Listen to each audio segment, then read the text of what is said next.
Good afternoon, I'm Charles Lejano. This is One News Now. The country's vaccine expert panel has finally endorsed China's Sinovac to begin phase 3 clinical trials in the Philippines. To give us details, Greg Gregorio joins us live from Mandaluyong City. Greg, good afternoon. What's the latest on this? Charles, phase 3 clinical trials for a COVID-19 vaccine will happen in the Philippines soon, as the vaccine experts panel has given Sinovac the green light to do so. Food and Drug Administration Director General Eric Domingo announced that they already received an endorsement from DOST's vaccine expert panel regarding the clinical trial application of Sinovac. The positive remark from VEP is based on the data of Sinovac's phase 1 and phase 2 clinical trials. However, they still have to secure a separate approval from the Parallel Evaluation of the Ethics Review Board, or ERB. Domingo said the ERB is set to meet within the week, and they expect Sinovac's application to reach FDA after a decision is given to Sinovac. Once submitted to the FDA, their application will go through a 14-day technical review of FDA's own panel and another week to possibly finish the entire process. Gamaleya's Sputnik 5 and Johnson & Johnson's Janssen vaccines are also pending application. Recall that Johnson & Johnson halted their trials after recording an adverse effect in a study participant in another country. So, will a COVID-19 vaccine be available by April 2021? Domingo said yes. In fact, this is what they have previously mentioned as the best-case scenario. It will not depend on whether or not a clinical trial will be conducted in the Philippines. Domingo added that there are phase 3 trials expected to be finished by the end of the year. Should the trial be successful, a manufacturer may already apply for registration in regulatory offices in every country. As for COVID-19 figures, the Health Department reported 2,200 new cases today, bringing the country's caseload to more than 348,000. Of the number, some 38,000 are considered active. The virus killed 50 individuals in the past 24 hours, pushing the death toll to nearly 6,500. Over 380 people have gotten better from the disease. Recoveries now stand at more than 294,000. Charles, President Duterte last night assured the public that there are already funds for the initial procurement of COVID-19 vaccines. And Palace spokesman Harry Roque also reiterated that the government will prioritize the poor once vaccines become available. Charles? Thanks for that, Greg. That was Greg Gregorio reporting live from Mandaluyong. The Philippine Red Cross halts COVID-19 tests that are being charged to PhilHealth. In a statement, the PRC said the move stems from the failure of the state insurer to settle its increasing outstanding balance. The PRC said it will cease conducting tests chargeable to PhilHealth starting today. The organization, however, will continue providing services to those who have already scheduled their tests for both private companies and government agencies. President Duterte did not mince words as he warned contractors against asking for kickbacks for the government's infrastructure projects. In his address to the nation on Wednesday, the chief executive said corruption within the DPWH runs deep. He did not mention names, but Palace spokesperson Harry Roque later said that DPWH Secretary Mark Villar still enjoys Duterte's trust and confidence. If Congress would want really to know ang mga project ng DPWH, meron talaga yan para sa give. Hindi ko alam kung sino. There are so many officials lined up in the bureaucratic maze. So, hindi ko alam kung sino yan. Pati yung sa medicina and all. In the same speech, the president said he will use the rest of his term to go after corrupt officials and criminals. He also bared his plans to increase the mobile capacity of law enforcers and to buy more motorcycles for the PNP. I really intend to go hard within the last 2 years of my term. Pati itong mga criminal. we have seen an upsurge of products, street crimes again. It's because of the liberality being offered by the opening of the economy. The Labor Department says employers must release their workers' 13th month pay on or before December 24. In today's Laging Handa briefing, Labor Secretary Silvestre Bello III made it clear that employers cannot defer payment. He added that the DOLE will release an official order on Friday. Bello had earlier said that they are looking at allowing companies badly affected by the COVID-19 pandemic to defer the payout of bonuses. Karoon ng konting complication because yung implementing rules of and regulation that was issued by the late Cablas Ople, Secretary of Labor sa noon, meron siyang nilagay doon sa kanyang implementing rules and regulation na exception. In other words, nilagay niya doon na yung mga employers or companies in distress should be exempted from paying the 13th-month pay. Ngayon, sa aming interpretation ngayon ay hindi dapat magkaroon ng exemption. That is why we are requiring all employers to pay their employees on or before December 24 yung 13th-month pay. The lower house continues to scrutinize the proposed 2021 national budget. This time, lawmakers focused on the funding of educational resources. The details in this report from Ria Fernandez. Lawmakers zeroed in on the supposed unequal distribution of education funding on the third day of the House special session. In her interpellation, Nueva Ecija Representative Ria Vergara disclosed the two provinces seeking the same support received education funding in varying amounts. One province received 1 billion pesos while the other was only given 100 million pesos, according to Vergara. Meron mga nagsasabi na para lumaki daw ang budget mo sa DepEd, kailangan maglabas ka ng pondo.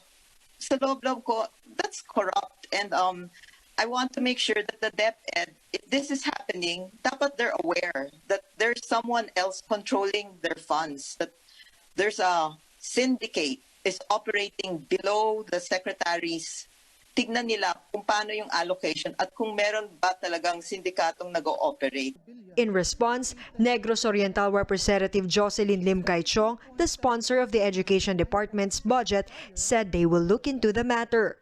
Meanwhile, Bohol Representative Edgar Chato urged the Committee on Appropriations to increase the funding for the printing of modules.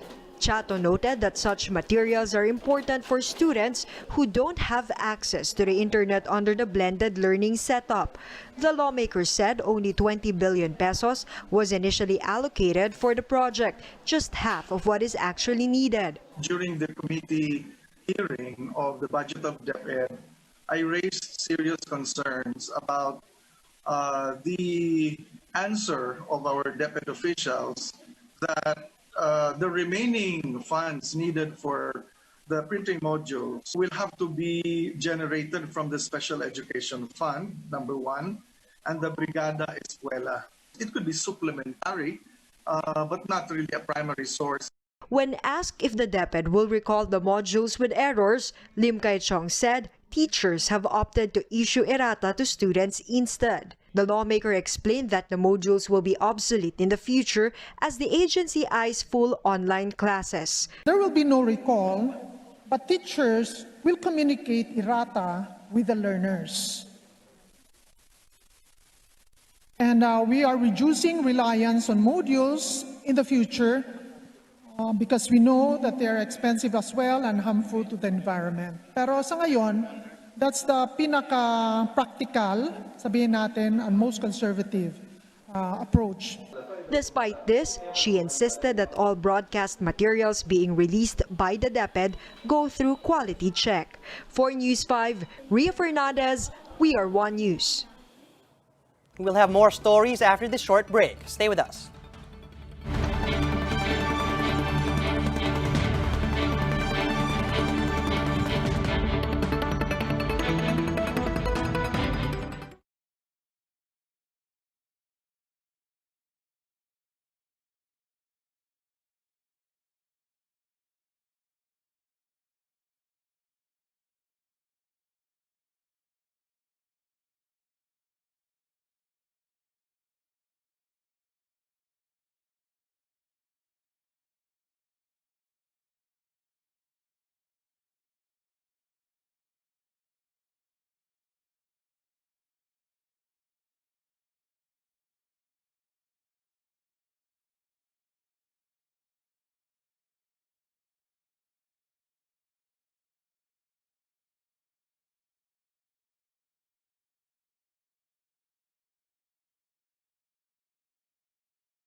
Good afternoon. You're still watching One News Now. I'm Charles Lejano. Travel time between Quezon City and Makati is expected to be cut to just 20 minutes, thanks to the newly completed Skyway Stage 3. To tell us more, Gerard de la Peña joins us live from Skyway in Buendia. Gerard, when do we expect this structure to be open to motorists?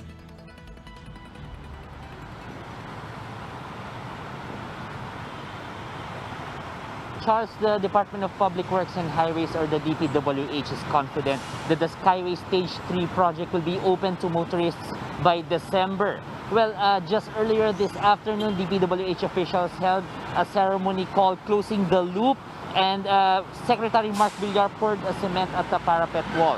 This gesture signifies the completion of the construction of the main structure of the elevated highway. It spans from Buendia in Makati to Balintawak in Quezon City. The completion of the main structure is ahead of the October deadline, according to DPWH officials. However, the entire project has been delayed for 3 years due to right-of-way challenges. The delay resulted in the realignment of a portion of the toll road. The elevated toll road is expected to speed up travel time between Quezon City and Makati to just 20 minutes. The Skyway Stage 3 is also expected to bring back EDSA to its original capacity of about 280,000 cars a day, compared to as much as 408 cars daily before the pandemic. Charles, the DPWH said that contractors are now just doing some finishing touches on the structures, such as installing lights and other safety devices. Charles. Thanks for that, Gerard. That was Gerard de la Peña reporting live from Makati. Environment Undersecretary and spokesperson Benny Antiporda apologizes after labeling UP experts as bayaran. Antiporda on Wednesday slammed the UP Marine Science Institute for allegedly milking public funds since 2016. But the official said he just got carried away over UP MSI's below-the-belt criticisms against the Manila Bay Nourishment Program. He asked the experts to directly forward their suggestions to the agency instead of publicly releasing them.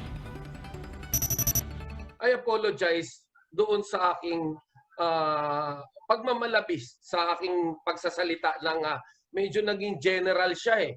Maraming tinamaan na napakatinong tao, tumutulong din sa taong bayan ng pro bono. Well, they don't deserve it. Antiporda's statement came after the Geographic Society of UP, another group of experts, urged him to retract his statement and resign from his post. The Philippine Drug Enforcement Agency, or PDEA, has begun destroying seized illegal drugs in compliance with President Duterte's order. Romel Lopez with the story. Authorities tossed confiscated illegal drugs into the incinerator at the PDEA destruction site in Cavite Thursday morning. A total of 1.394 tons of drugs worth 6.25 billion pesos were subjected to thermal decomposition as part of the destruction procedure. President Duterte earlier ordered law enforcement agency to destroy confiscated drugs to avoid them from being recycled. Kasi pag hindi, ang droga ninanakaw, nanirecycle, pabalik-balik na lang tayo sa walang katapusan.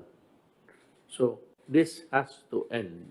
According to PDEA, there are at least 2.8 tons of illegal drugs in their inventory amounting to 15.189 billion pesos. Only some 50% of their total inventory will remain after today's destruction.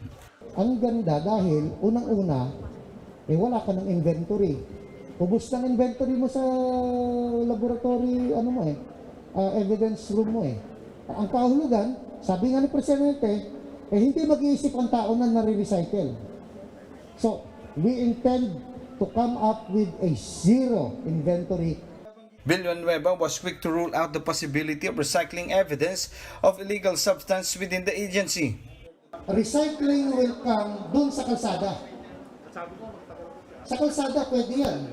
Pero pag pumasok na yan sa tanggapan ng PDEA, 0% na yan. Hindi natin alam kasi wala namang experience sa PDEA dun eh. PDEA said they are still dealing with legal challenges in getting rid of these seized substances. He said, for one, ongoing drug cases required pieces of evidence from time to time. Hindi mabagal. May problema talaga sa proseso. Kailangan amendment sa batas somewhere. Yun ang ano doon. Ngayon, pinag-aaralan na namin nila, sir, kung paano ang gagawin para talagang yung mga ganong kaso ay magawa natin ng paraan. At hindi parating maging perennial problem ng PIDEA. PIDEA says they have already raised this matter before the Justice Department. Another destruction session will be scheduled for next month. For News 5, Romy Lopez. We are One News. Russia approves a second COVID-19 vaccine even before its phase 3 clinical trials. In a meeting, Russian President Vladimir Putin announced that the drug, named Epivac Corona, has been granted regulatory approval. Reuters reports that the results from the vaccine's early-stage trials conducted last month have yet to be published. Despite this, Putin vowed to promote the vaccine soon under Moscow's continuing cooperation with its foreign partners. On Wednesday, President Duterte said the Russian government wants to put up a pharmaceutical plant in the Philippines. Our favorite basketball league has returned. Catch the PBA Bubble Games live on TV5 every Wednesday, Friday, and Sunday, and on One Sports and PBA Rush daily. Games are also seen live via Facebook and YouTube live stream, Radyo 5, and Signal Play. For more updates, visit News 5, the Philippine Star and Business World online. Visit our website, onenews.ph, for more in-depth analysis. And you can also catch One News on the Signal Play app. Register for a free account now at www.signalplay.com and stream One News live anytime, anywhere. I'm Charles Lejano. We are One News.